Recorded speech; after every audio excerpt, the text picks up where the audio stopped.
Rafael Nadal's approach to preparing his body read like a carefully assembled machine, relentless, methodical, and built to dominate. The visible result, an ability to outlast, outpush, and outfight opponents, came from far more than natural talent and instinct. It was the consequence of a rigorous, whole-person plan that altered his physiology, sharpened his neuromuscular control, and forged an attitude that treated every physical challenge as an opportunity to improve. At the center of that transformation was a relentless emphasis on developing resilience. Repeated exposure to demanding sessions forced adaptations in bone density, tendon stiffness, and muscular coordination that made his body capable of absorbing impact and redirecting force without breaking down.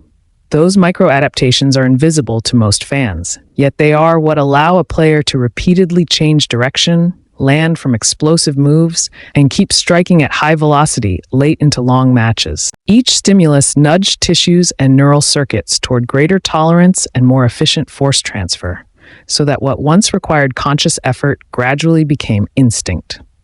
His movement economy became a signature. Practice ingrained a particular rhythm of movement, a lower center of gravity, a tendency to sink into the legs, and then explode in a controlled, coordinated way. This connected the lower limbs, torso, and upper body so that the force generated into the ground traveled through a chain into the racket hand. Over the years, this coordination became automatic, giving the impression that he was always a step ahead, ready to convert balance into attack and to absorb pressure without losing composure.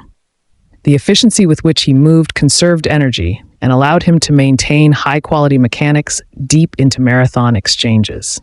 Endurance emerged as a quiet but decisive superiority. The capacity to sustain frequent surges, to recover rapidly between points, and to maintain technical precision under long, grinding exchanges separated him from opponents. By repeatedly stressing both central and local systems, he built tolerances that let him extend rallies and force errors from those who could not match sustained intensity.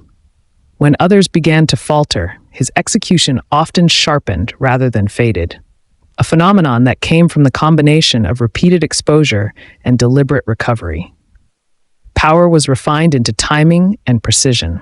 The difference between a powerful shot and a destructive one is synchronization, and his preparation tuned the timing between leg drive, hip rotation, trunk stability, and arm action until these segments fired in near-perfect unison. That synchronization allowed him to generate heavy, penetrating balls without surrendering control, to change the pace mid-rally, and to punish short replies.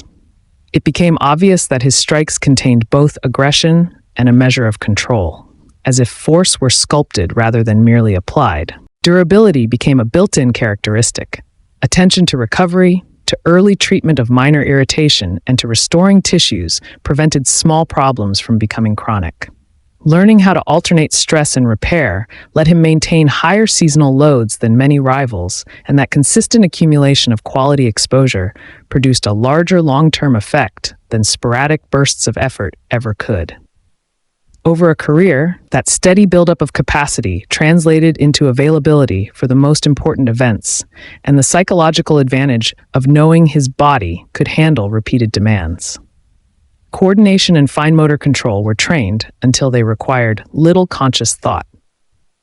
The small adjustments that keep a stretched reach effective or that find a millimeter of sweet spot were rehearsed until they were reflexive. This allowed him to alter spin, depth, and angle under fatigue, to disguise intentions and to convert defensive positions into offensive ones by exploiting micro-opportunities. The smoothness with which he turned defense into offense was as much a product of ingrained patterns as of raw talent.